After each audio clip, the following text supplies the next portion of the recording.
అందరికీ నమస్కారం. స్వాధ్యాయ కార్యక్రమంలో భాగంగా నీ సహజ స్థితిలో ఉండు భగవాన్ శ్రీ రమణ మహర్షి బోధనలు అనే పుస్తకంలోని జ్ఞానాన్ని తీసుకుందాం. ఈ పుస్తకానికి సంపాదకుడు డేవిడ్ గాడ్మన్. దీనికి తెలుగులో అనువాదం చేసిన వారు పింగళి సూర్యసుందరం. ఈ పుస్తకాన్ని తిరువణ్ణామలైలోని శ్రీ రమణాశ్రమం వారు ప్రచురించారు. శ్రీ రమణాశ్రమం ప్రెసిడెంట్ విఎస్ రమణన్ గారు ఈ పుస్తకానికి రాసిన ముందు మాటను విందాం. భగవాన్ శ్రీ రమణ మహర్షి అరుణాచలానికి వేయించేయటం చారిత్రాత్మకమైన మహనీయమైన సంఘటన. ఇది 1896లో జరిగింది.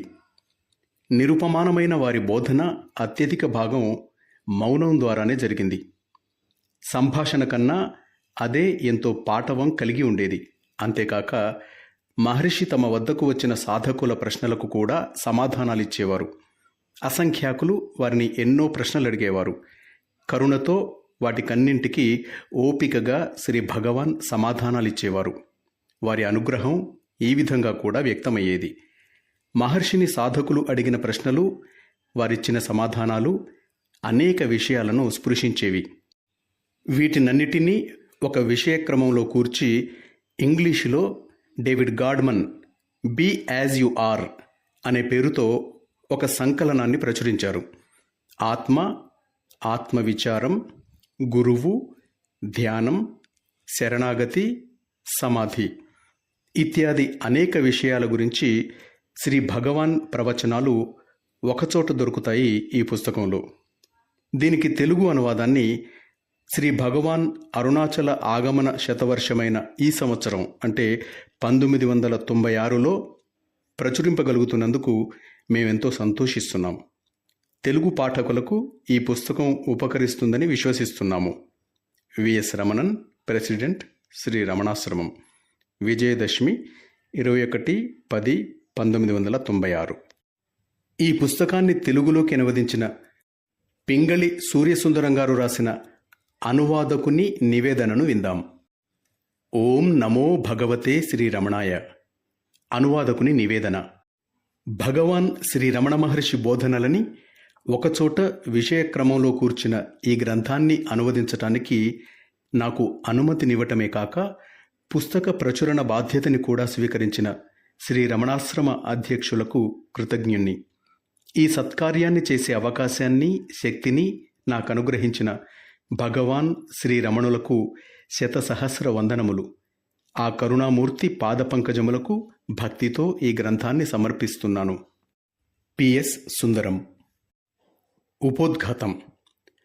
1896లో 16 సంవత్సరాల యువకుడు ఏదో లోపలి ప్రేరణ వల్ల తన ఇంటిని విడిచి దక్షిణ భారత పుణ్యస్థలాలలో ఒకటైన అరుణాచలానికి ఎవ్వరికీ చెప్పకుండా వెళ్ళిపోయాడు.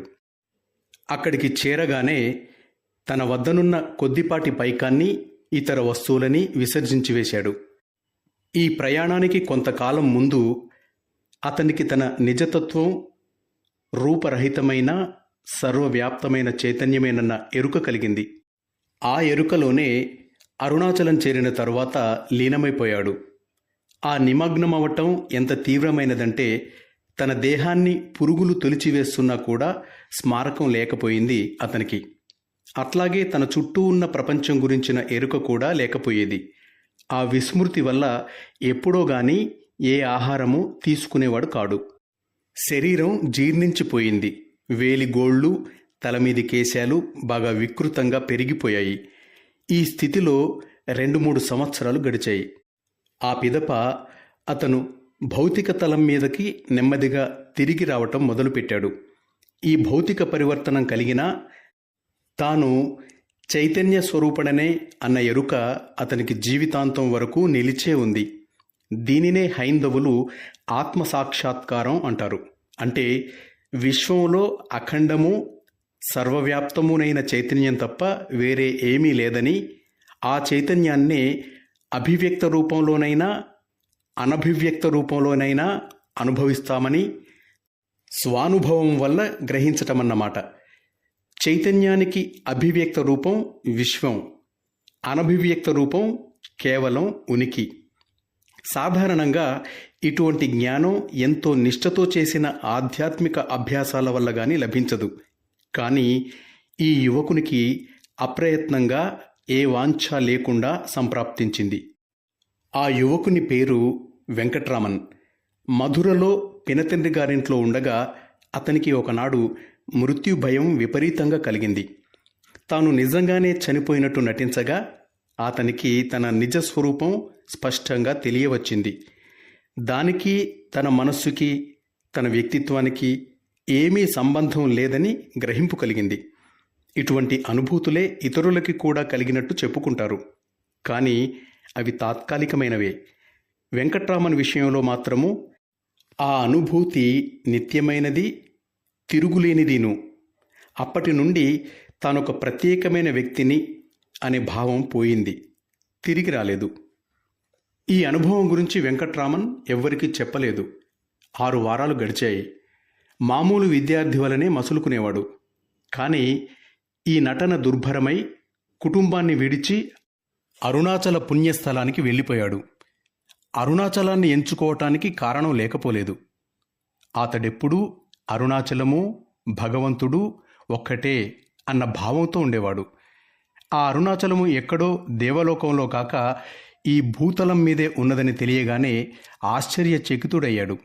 హైందవులు ఆ పర్వతాన్ని శివరూపంగా ఆరాధిస్తారు. ఆ తరువాత ఎప్పుడో తనకి ఆత్మసాక్షాత్కారాన్ని కలిగించింది ఆ పర్వతపు ఆధ్యాత్మిక శక్తేనని వారు చెప్పుకున్నారు. ఆ పర్వతం అంటే ఎంతో ప్రీతి వారికి. 1896లో అక్కడికి చేరినప్పటి నుండి 1950లో దేహం చాలించే వరకు ఆ కొండకి చేరువగా ఉండేవారు. ఎప్పుడూ ఒక్కనాడు కూడా కొండకి 2 మైళ్ళ కంటే ఎక్కువ దూరంలో గడపలేదు.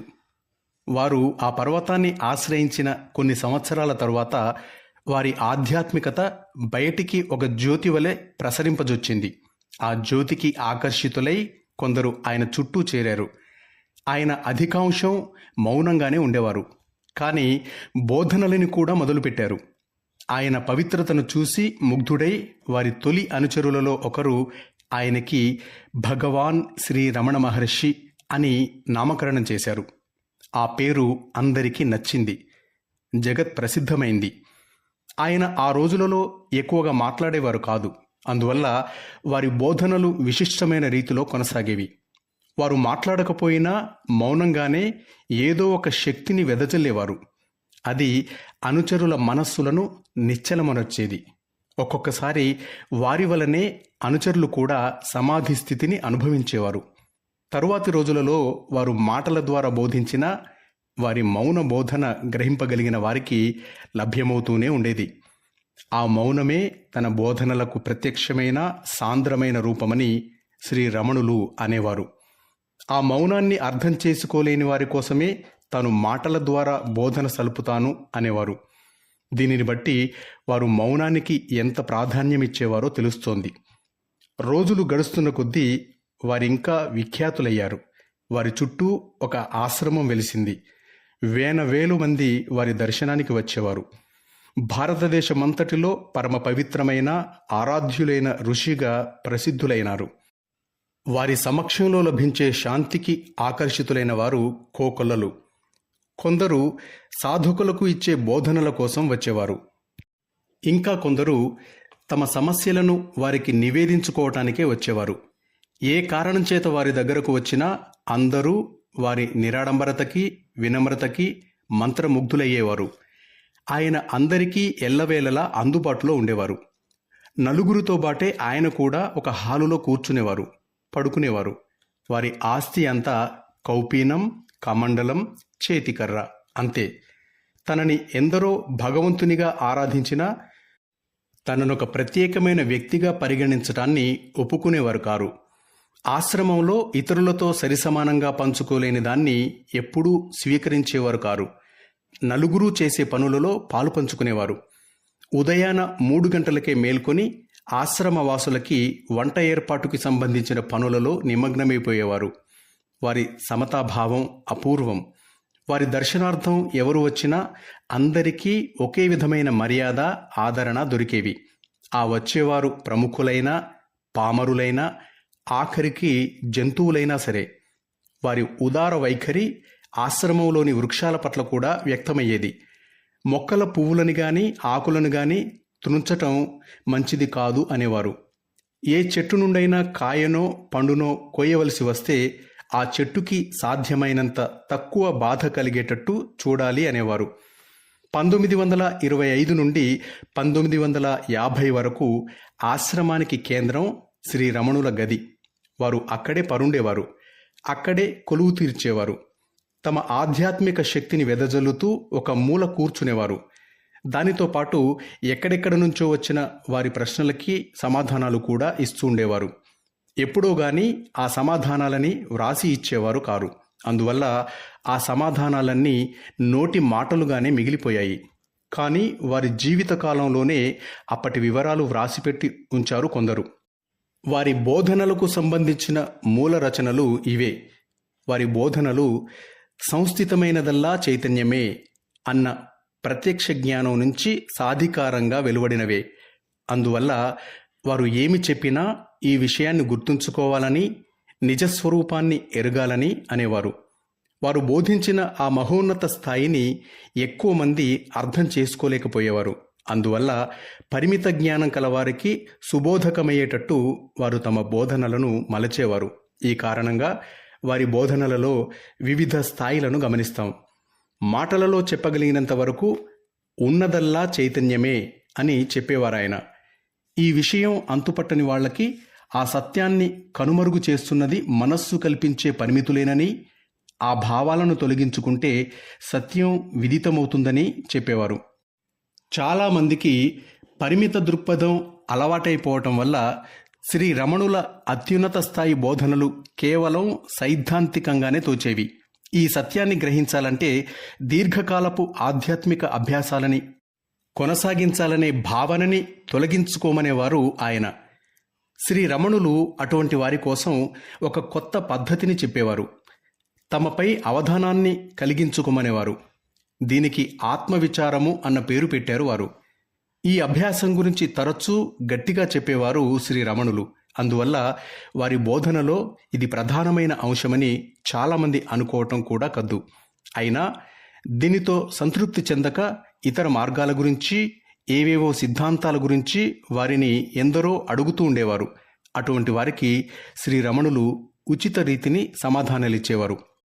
అటువంటి సమయాలలో తాత్కాలికంగా తమ కేవల దృక్పథాన్ని పక్కకు పెట్టేవారు.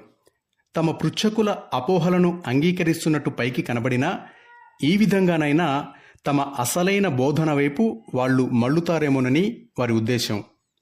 వివిధ దృక్పథాలను ఒప్పుకుంటున్నట్టు వారి బోధనలు కనబడటం వల్ల ఆ బోధనలలో పరస్పర వైరుధ్యం చోటు చేసుకున్నట్టు కనబడుతుంది. వ్యక్తిగతమైన ఆత్మ అంటూ లేదని ఒకరితో చెప్పేవారు. మరొకరితో వ్యక్తిగతమైన ఆత్మ ఎట్లా పనిచేస్తుందో, కర్మని ఎట్లా పేర్చుకుంటుందో, మళ్ళీ ఎట్లా పునర్జన్మ నొందుతుందో చెప్పేవారు. వారి వారి దృక్పథాల నుంచి ఎవరికి వారికే ఈ రెండూ నిజమేననిపించే అవకాశం ఉంది. కానీ ఈ రెంటిలో మొదటిదే శ్రీ రమణుల బోధనని నిజంగా వెల్లడి చేస్తుంది. వారు పరస్పర విరుద్ధాలైన మాటలను ఎన్నింటిని చెప్పినా వారికి ఒకే ఒక ప్రమాణం, ఉన్నదల్లా ఒకే ఒక చైతన్యం అన్నదే. ఏ వాక్యమైనా ఈ భావం నుంచి కొంచెం అటూ ఇటూ జరిగితే ఆ మేరకు ఆ వాక్యం సత్యం నుంచి కొంచెం జరిగిందనే అనుకోవచ్చు. మాస్టర్స్, ఉపోద్ఘాతంలో మిగతా భాగాన్ని రేపు విందాం.